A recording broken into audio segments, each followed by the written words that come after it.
Selecting research topic is often a difficult exercise. It's not easy one. There's a number of issues that need to be considered before one finalize his or her research topic. So today I'm going to discuss some of those issues. Let's discuss.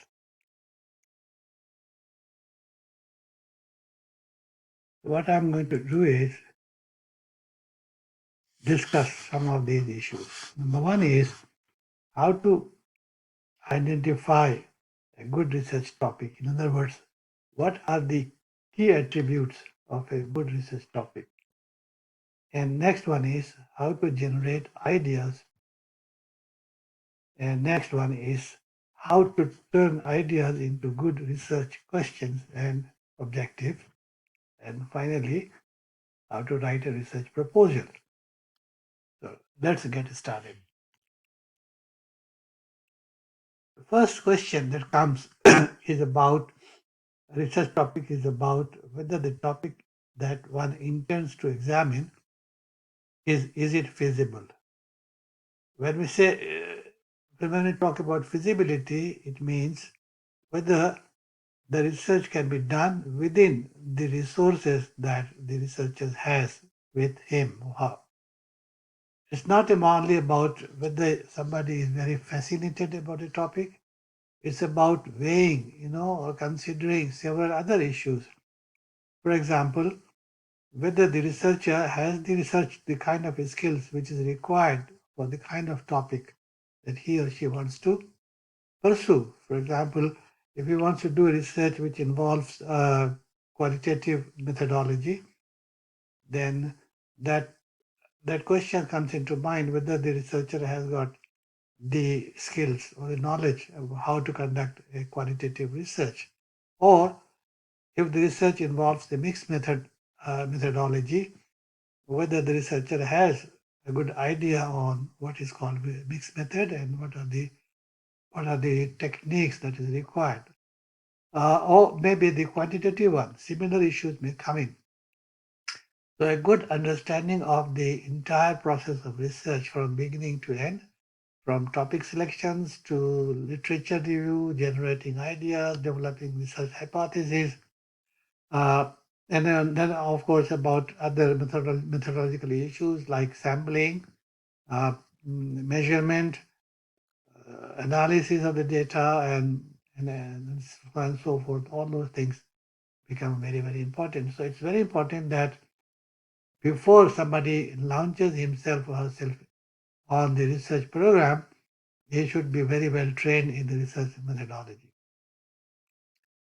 Of course, the next issue is whether the time which is available for the researcher, particularly those who are doing PhD, they have to answer these questions whether they will be able to complete the project within the time frame available to him or her.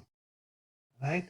Normally it is 3 to 4 years and sometimes extended by 1 or 2 years, but generally PhD researches are conducted within 2 to 3 or 4 years time frame, depending upon where you are.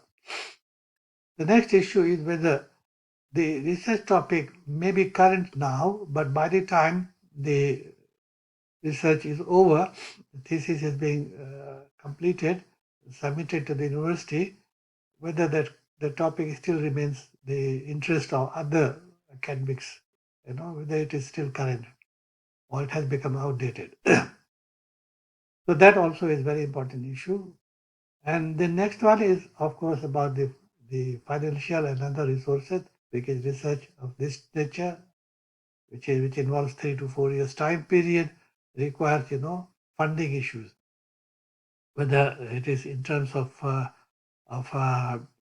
investment in the research tools or data analysis or other hardwares that is required for the job, and the software required for data analysis, and what kind of support the researcher has. So that is another important issue. And the last but not the least would be whether the kind of data which is required for the research, whether that can be accessed, that it can be available. Sometimes there are privacy issues which comes into play. Excuse me. It's very difficult to get the kind of data which is required. So the owner has to consider all these issues before uh, launching his or her research program. Okay. Also, the another issue about attributes of good research topic would be whether it is worthwhile. What does it mean? It means whether the topic contain issues with clear links to theory. Is uh, for a good research, it is very important that it has a theoretical framework, that there are certain linkages to the existing theories or existing body of knowledge, which can be meaningfully, uh, examined through the recent data or the current data. Secondly, whether the research questions and objectives are clearly stated. It's very important that the research questions and the objectives are very clear to the researcher, what he wants to examine, and what are the objectives which he or she wants to fulfill through her research. Next one is whether the proposed research provides fresh insight into the topic. Yeah, a research which simply replicates the previous studies is not a good idea. Of course, there are some researches done to verify the existing body of knowledge, but the purpose of a good research, particularly the PhD one, is to create new knowledge, in terms of building new theories or models or concepts, yeah, to provide fresh insights or to sort of fulfill the research gaps.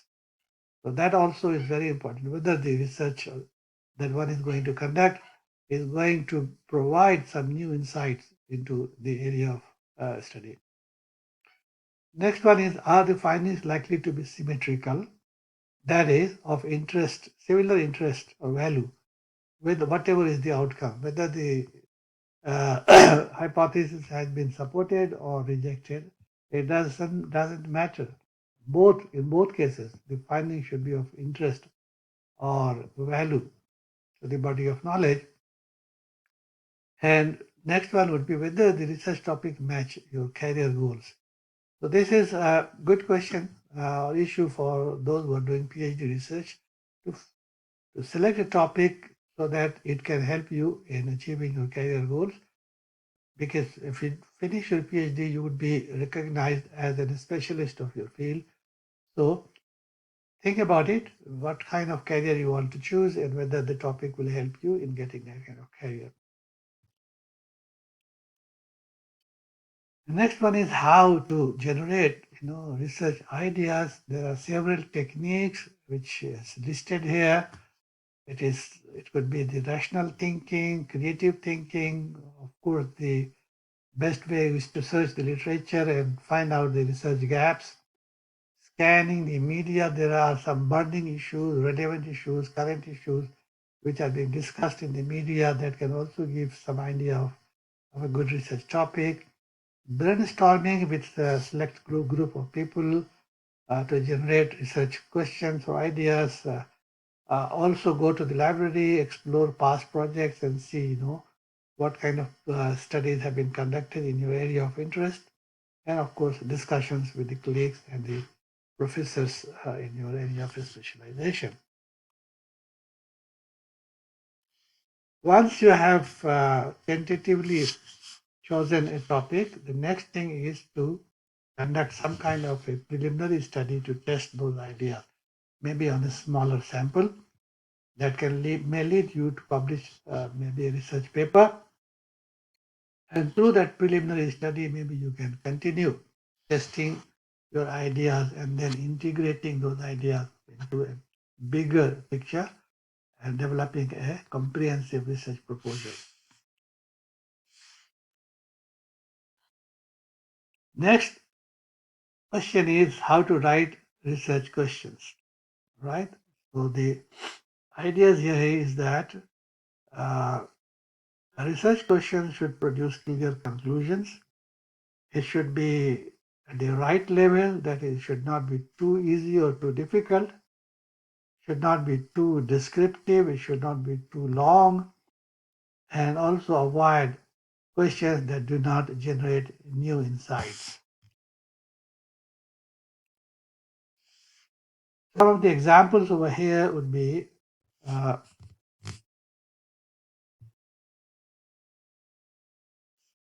like this. If somebody has a research idea, something like this, that online teaching, which one is better, online teaching or face-to-face teaching? He or she can develop a research question which should be like this. How effective is online teaching compared to face-to-face teaching? Or if somebody has a kind of research idea on whether job recruitment via the internet or the traditional method, which one is better or more effective?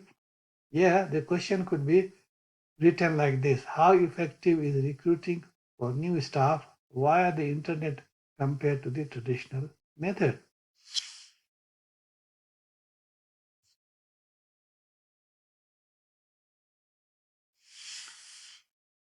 And to do that, to turn research ideas into good research proposal or research project, some of the useful techniques are like this. You start with a general focus question that you should have. The question should be broad and general. For example, the questions could be examining the issue at the transnational level, then coming down to the national level or maybe to a particular geographical location.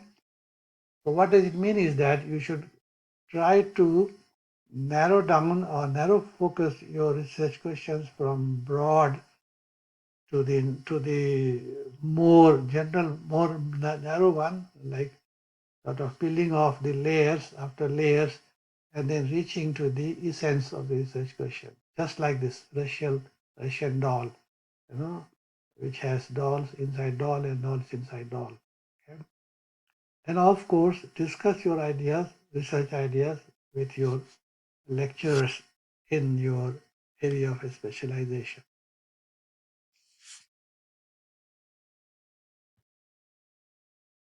So then, what is the purpose of writing a research proposal? Of course, writing research proposal is very, very important to begin for any researcher who wants to do a PhD, uh, because research proposals help the researcher organize his or her ideas.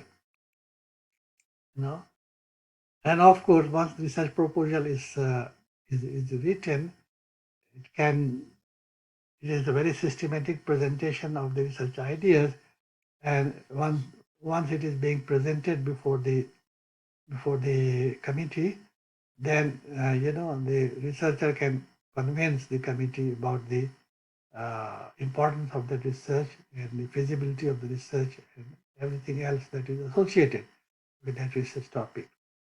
And of course, it also has to convince the committee about the ethical requirements that this research is not going to be harmful in any way, either to the humans or to the animals, or is not going to conduct any kind of an ethical practice during the process of research. And finally, what are the elements of a research proposal? Of course, there should be a title, and then about the background, context within the literature, problem statement, right? That is, the researcher has to explain why he or she wants to do this research.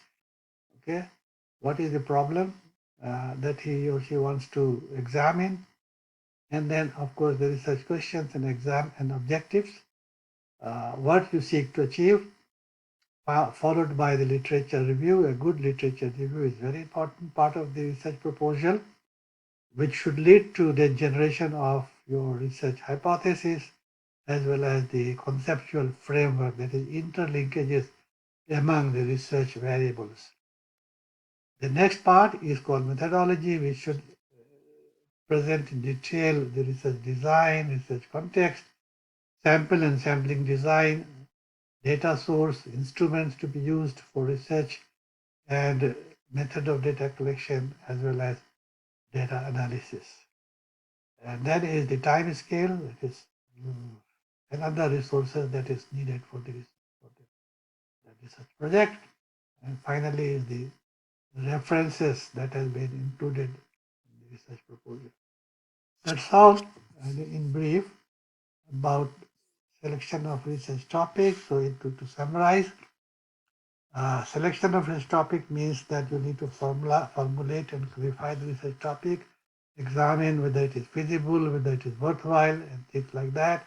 How you have developed your research questions and your research objectives, how you have generated your ideas, okay?